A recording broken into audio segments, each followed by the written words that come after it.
ویتامین C آتیش نمیگیره. پرمنگنات پتاسیم هم آتیش نمیگیره. اما ترکیب این دو با کمی استکاک خود به خود مشتعل میشه.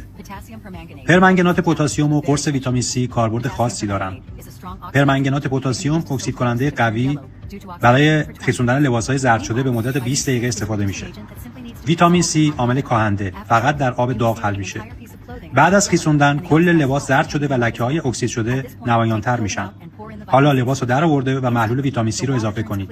آب فوراً شفاف میشه. بعد لباس‌ها رو توی این محلول بخیسونید تا رنگ اصلیشون برگرده. می‌بینید که پایین پیراهن دوباره سفید شده.